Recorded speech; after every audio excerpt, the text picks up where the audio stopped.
Ibu Juli, eh, Ibu mengajarnya di mana, Bu? Eh, Assalamualaikum warahmatullahi wabarakatuh. Nama saya Juliana Sari. Saya mengajar di SD Negeri 101.222 Hasahatan, Kecamatan Sipirok, Bu. Sepiro. Oke, baik. Bisa kita mulai ya, Bu. Ya. Iya, Bu. Pernahkah Ibu mendengarkan apa namanya? Mendengarkan teori-teori belajar seperti pernah?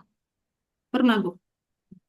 Kalau menurut Ibu, kalau menurut Ibu apa gunanya kita memberikan teori-teori belajar dalam proses pembelajaran itu sendiri? Biar seorang guru itu mampu mengklasifikasikan kira-kira teori seperti apa yang cocok untuk anak muridnya, Bu. Mengklasifikasikan maksudnya apa itu mengklasifikasikan? Maksudnya Bu, misalnya kalau Misalkan gini ya kan Bu, misalkan ada teori isme, ada teori behaviorisme, ada teori humanistik. Jadi misalnya beberapa teori ini mungkin seorang guru itu bisa menerapkannya ataupun mengimplementasinya ke dalam proses pembelajaran. Jadi apa gunanya itu kita mengimplementasikan teori ini dalam proses pembelajaran? agar lebih menghasilkan proses belajar mengajar yang lebih efektif, Bu. Ulangi lagi Bu, Agar lebih menghasilkan proses belajar mengajar yang lebih efektif dan bermanfaat.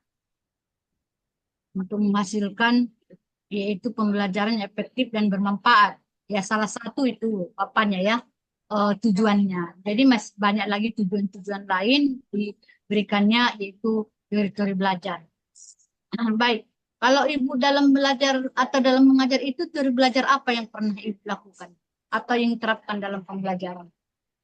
Eh, Kognitif yaitu dari apa? Kognitif itu dari pengetahuan awal siswa kita bisa mengembangkannya jadi lebih baik lagi, Bu.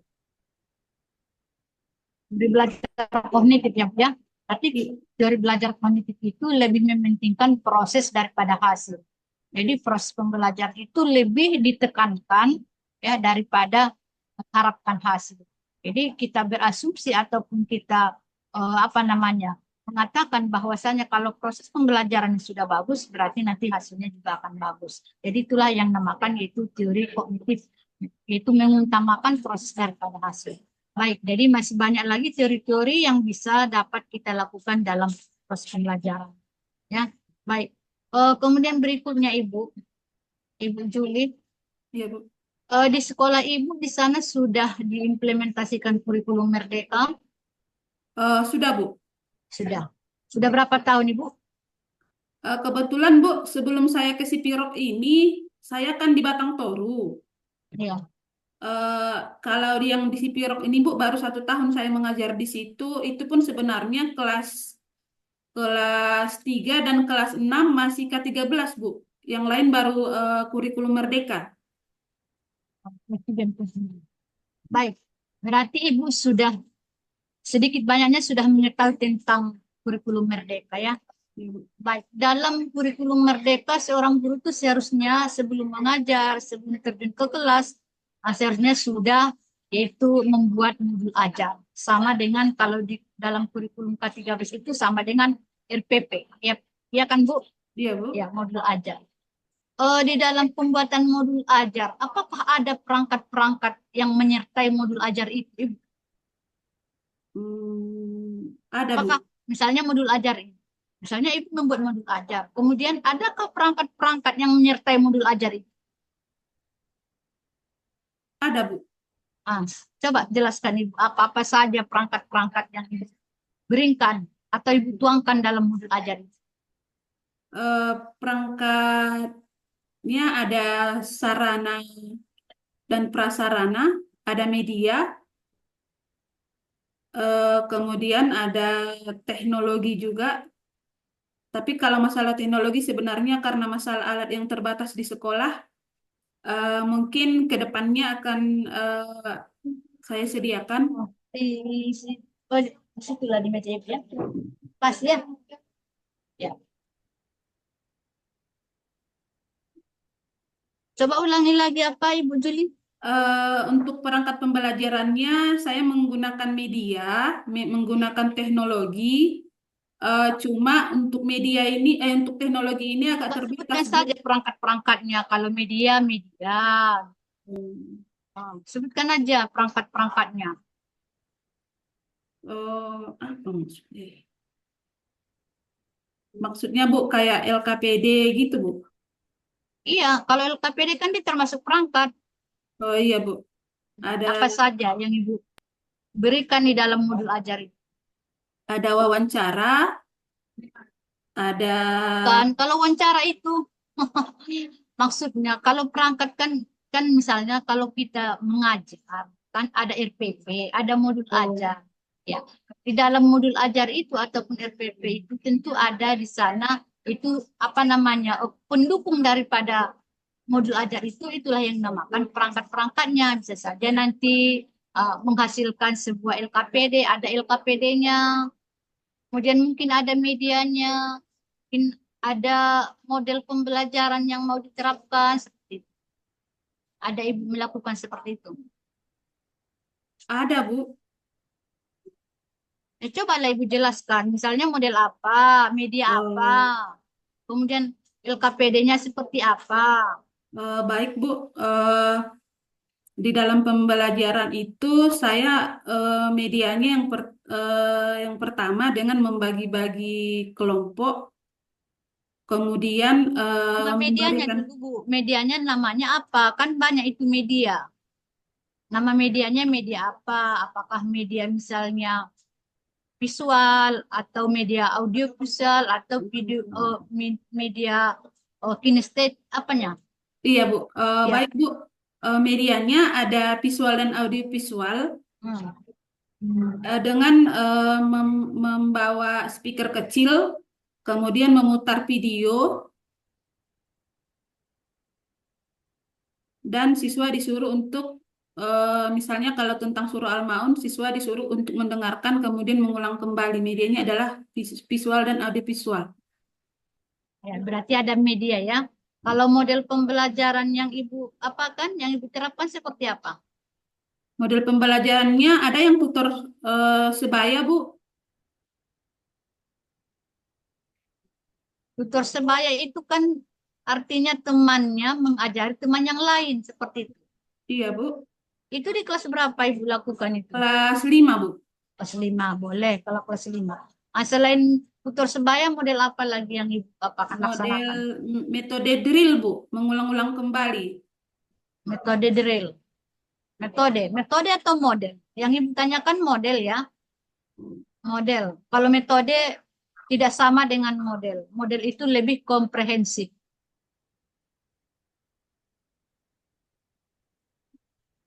Ya, baik. Yang terpenting kamu di sana melakukan model, memberikan media, kemudian ada LKPD ya, kemudian ada asesmen.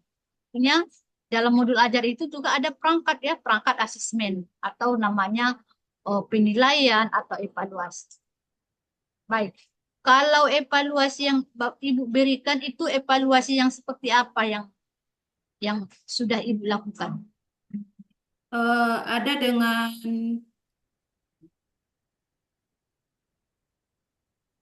membuat pertanyaan-pertanyaan. Iya, kalau evaluasi ya tentu membuat pertanyaan dia biar baik pertanyaan tulisan, tulisan. Maksudnya kan macam-macam dari evaluasi ini banyak. Ya, ada namanya evaluasi di awal, ada evaluasi formatif, ada evaluasi sumatif, atau evaluasi apa saja yang Ibu lakukan. Semuanya dilakukan memang, Bu, termasuk dia formatif, yaitu penilaian pada saat proses belajar, Bu. Kemudian sumatif juga, kalau sudah selesai pembelajaran, saya juga melakukan penilaian. Kemudian termasuk dia asesmen awal, yaitu kita melihat dulu apakah siswa sebelum pembelajaran pun mengerti nggak kira-kira pelajaran yang akan saya Hmm. sampaikan sebelum Oke. memulai pembelajaran. Baik, jadi tujuan daripada evaluasi yang Ibu lakukan itu apa sebenarnya tujuannya itu? Kan banyak tadi, ada asesmen awal, ada asesmen itu formatif, ada asesmen sumatif. Apa tujuannya itu? Tujuannya Bu untuk memetakan sejauh mana pengetahuan siswa tentang pelajaran yang akan saya berikan, Bu. Hmm. Cuman untuk melihat sejauh mana pengetahuan siswa itu saja kah? Untuk melihat pengetahuan siswa saja kah yang mau kita lihat? Kita melakukan evaluasi? Biar kita bisa merencanakan apa langkah selanjutnya yang akan kita lakukan dalam memberikan proses pembelajaran, Bu. Berarti tindak lanjut ya. Jadi melakukan tindak lanjut, kemudian media sejauh mana itu kemampuan siswa yang telah diperoleh. Kemudian apa lagi selain itu? Untuk guru adakah apanya itu? Feedbacknya itu untuk guru. Kita melakukan evaluasi. Ada feedbacknya itu. Agar bisa memberikan penilaian. Feedbacknya untuk guru, kita melakukan evaluasi. Ada. Ada umpan baliknya untuk guru. Ada. Ada sih, Bu. Nah, apa umpan baliknya? Kita melakukan evaluasi. Ternyata nilai siswa kita rata-ratanya di bawah KKM. Apa yang kita lakukan? Apa umpan baliknya itu? Apa ya? Biar lebih Misalnya rata-rata ya setelah kita lakukan evaluasi ternyata rata-rata kelas yang sudah kita ajar di bawah KKM. Apa umpan baliknya yang kita lakukan? biar kita mengetahui apalagi metode yang pas untuk Iya, meningkatkan. untuk memperbaiki proses pembelajaran. Ya, Hmm. dari situlah kita mengetahui. Selain daripada yaitu melihat kemampuan daripada siswa itu, berarti kita itu bisa yaitu sampai sejauh mana yaitu keberhasilan daripada guru itu sendiri. Ya. Jadi bukan keberhasilan siswa saja yang dilihat, tetapi keberhasilan guru juga dilihat. Jadi kalau keberhasilan siswa itu memang betul-betul rendah, berarti itulah keberhasilan guru ya. Berarti kita perlu melakukan perbaikan-perbaikan dalam proses pembelajaran. Baik. Berikutnya Ibu, pernahkah Ibu mendengarkan P5 PPRA? Karena, Bu, Itu apa itu kepanjangan daripada P5 PPRA itu? profil Kepanjangan profil pengembangan Pancasila, profil, ulangi lagi, profil pengembangan pengembangan atau penguatan? penguatan mungkin, Bu. Agak lupa. Profil penguatan, Dan bukan profil, project, proyek penguatan profil Pancasila, Bu. tapi Ibu yang sudah melaksanakan ini. Lupa, Bu. Yang P5 nya berarti rahmatan lil alamin. proyek penguatan profil pelajar Pancasila dan profil pelajar Rahmatan lil alamin. rahmatan lil alamin. Ya. Ibu sudah pernah melakukan apa ini P5 PPRA sudah kan? Sudah, Bu. Ah. Jadi apa namanya itu? Apa tujuan kita melakukan P5 PPRA ini? Tujuan kita apa? Itu apa sebenarnya? Agar kita bisa apa? eh, Seperti penguatan apa ya? Cara Sana cara sudah ada proyek penguatan profil pelajar Pancasila dan profil pelajar rahmatan lil alamin. Jadi untuk apa kita berikan ini kepada siswa? Apa tujuannya? untuk menggali apa, Bu? Mungkin untuk menggali cara berpikir kritis. Profil Pancasila, Ibu, bukan berpikir kritis. Kalau berpikir kritis itu kita bisa memberikan yaitu nanti tes berbasis odds. Bisa kita memberikan model-model pembelajaran yang inovatif. Nah, itu bisa memunculkan berpikir kritis daripada siswa itu. Ini profil Pancasila, penguatan profil Pancasila. Agar Nah, nanti kamu carilah itu Ibu ya. iya, Kamu Bu. cari apa tujuannya kita memberikan. P5 PPRA. Iya, Bu. Baik. Berikut Ibu sudah pernah melakukan penelitian tindakan kelas? Penelitian. Udah, Bu. Sudah. Apa judul yang Ibu apakan? Ibu ajukan? Apa, Bu? Meningkatkan hasil belajar anak dalam membaca Quran Surah Al-Maun melalui metode tutor sebaya di SD Negeri Hasahatan, Bu. Iya, Persebaya. Jadi apa instrumen yang Ibu berikan untuk melihat peningkatan nantinya? Instrumennya wawancara, Bu. Wawancara, PTK wawancara. Wawancara saja. Ini Ada kan penelitian angket. tindakan kelas. Dan tindakan kelas itu kan ada tahapan-tahapannya itu. Ada tahapan yaitu perencanaan, ada actionnya, ada observasinya, kemudian ada refleksinya. Jadi apa instrumen yang diberikan agar pas dia untuk meningkatkan selain daripada wawancara. Oh, Dia kan untuk meningkatkan apa tadi hasil belajar dengan metode tadi, pakai metode.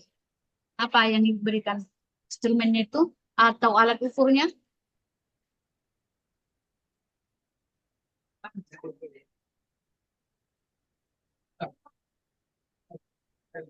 Bisakah Ibu berikan dengan tes? Bisakah Ibu berikan dengan misalkan apa?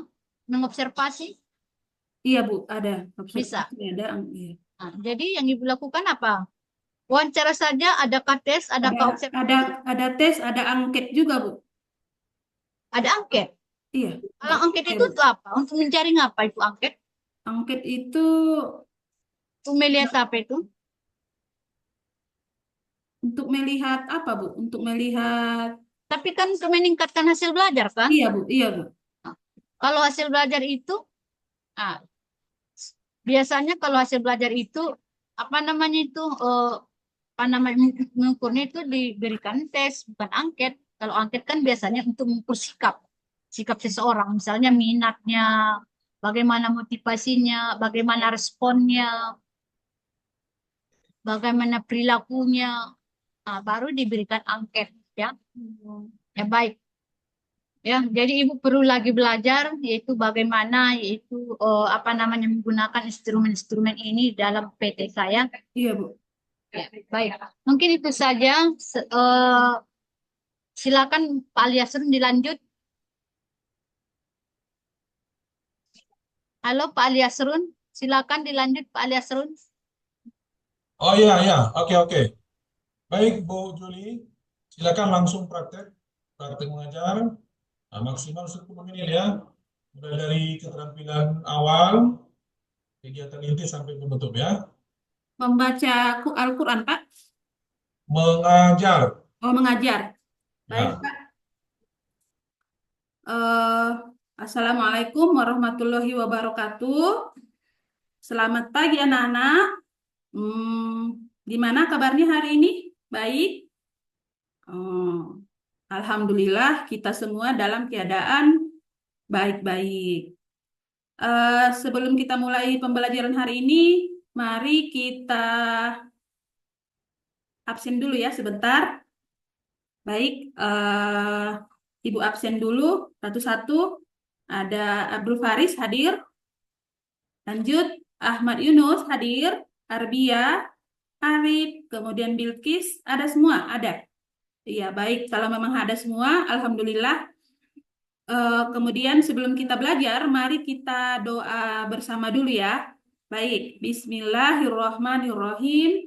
Allahumma jidni ilman nafi'an, warjukni fahma, waj'alni minas salihin. Amin.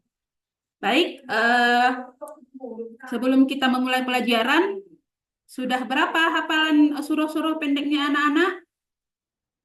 Iya, ada yang 2, 3, 4. Baik, Alhamdulillah. Nah, sekarang hari ini kita akan belajar tentang Quran Surah Al-Ma'un. Sebelumnya, ada yang sudah menghafal Surah Al-Ma'un? Iya, Alhamdulillah sudah ada yang menghafal. Kalaupun seperti itu, di sini akan Ibu tampilkan video tentang surah Al-Maun. Kalaupun seperti itu, silahkan buka buku paketnya dulu. Di dalam buku paketnya ada Quran surah Al-Maun halaman 7, di semester 1, iya, bab 1 nak. Silakan dibuka. Baik, sama-sama kita baca dulu ya. Setelah Ibu baca pertama kali, baru diikuti oleh kawan-kawanmu sekalian. Yang lain silahkan diikuti setelah Ibu baca ya. Baik, Bismillahirrahmanirrahim. Diikuti. Baik, lanjut kita lihat ayat pertama. Aro'aital ladzi yukadzibu biddin. Silakan diikuti sama-sama. Baik. Fazalikal ladzi yad'ul yatim. Diikuti ya. Lanjut. Wala yahuddu ala ta'amil miskin. Fawailul lil musallin. Alladzina hum an salatihim sahun.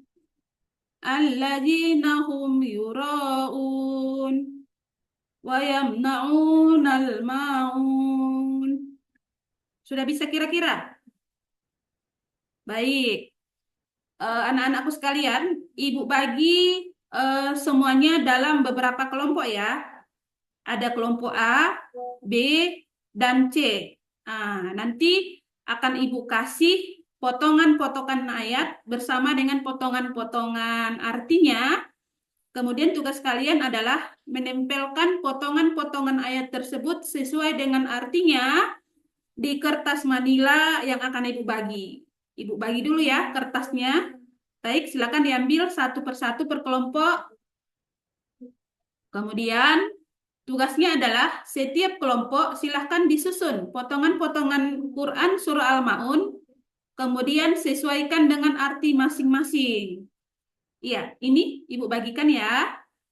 Baru nanti setelah selesai dikerjakan, setiap kelompok akan maju ke depan untuk memperlihatkan atau untuk menjelaskan tentang hasil dari kelompok masing-masing.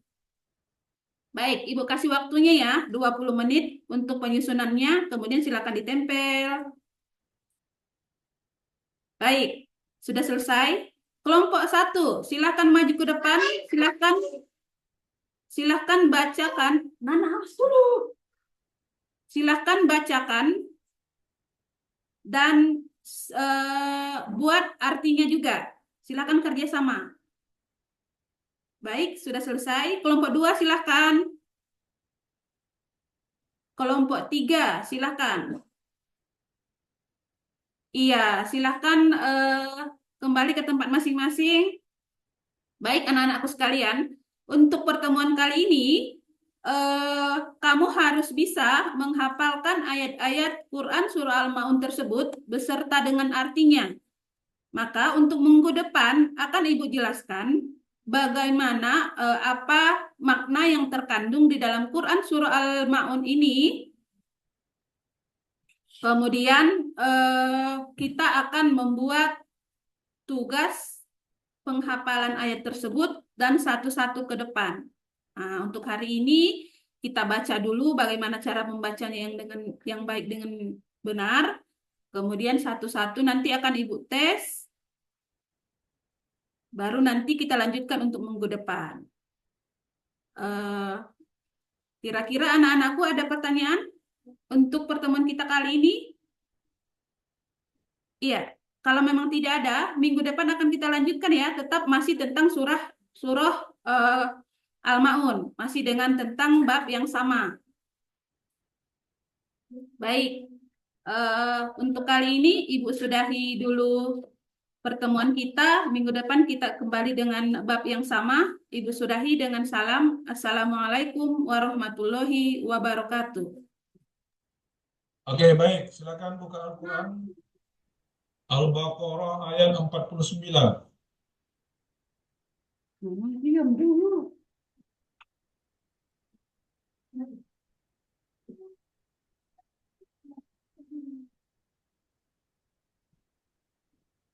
A'udzu billahi minasyaitonir rajim. Bismillahirrahmanirrahim. Wa iz nazzainakum min ali fir'auna yasumunakum syu'al azabi yuzabbihuna abna'akum wa yastahyuna nisyakum wa fi dzalikum bala'um min rabbikum azim. Wa iz Allah, sudah.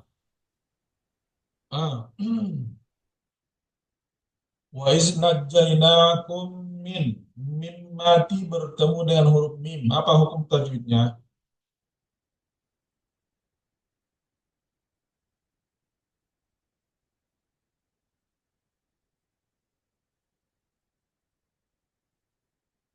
Suaranya belum kedengaran suaranya. Pak, mim mati bertemu dengan mim itu adalah ikhfa sapawi. Ikhfa Sapawi, mim yang mati bertemu dengan mim, bukan huruf nun, mim. Ayat yang barusan dibacakan ada wa iz najjainakum min.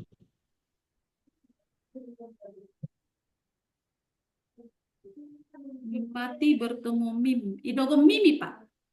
Jadi kamu ini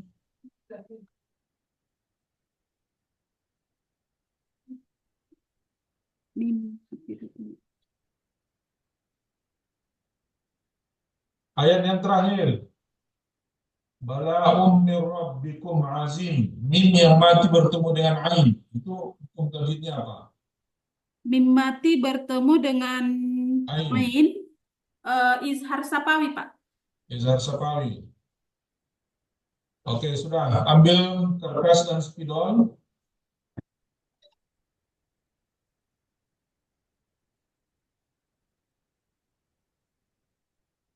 Sudah, Pak? Oke, silakan tulis surah Al-Insyirah ayat 1 sampai 3. Alam Nasrah ayat 1 sampai 3. Jangan ditengok konsep teksnya ya. Alam Nasrah laka sadrak Alam kasroh. ayat 1 sampai 3.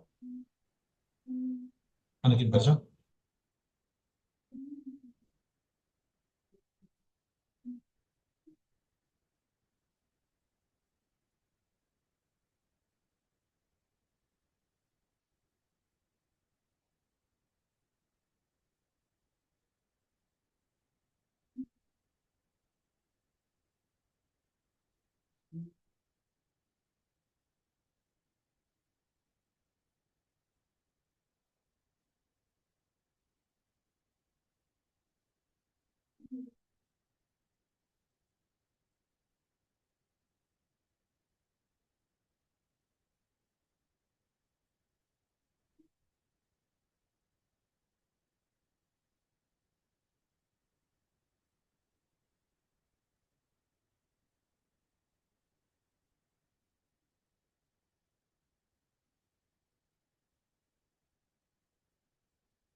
Cuma bisa seperti ini, Pak.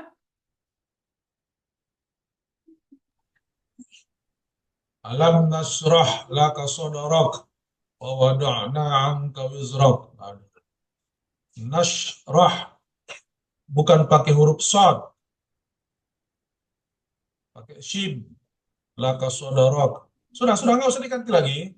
Coba tunjukkan lagi. Wa wada'na 'anka pakai ain.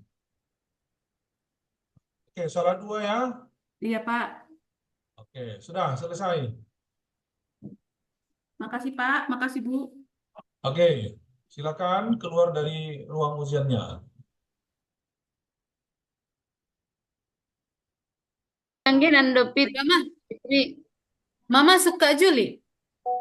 Udah Kak Siti Aminah. Ayo keluar. Manalah dia? Enggak, udah datang Kak Juli. Ah, Masuk udah, ke Kak udah. Siti. Join Bo Kak Siti Aminah.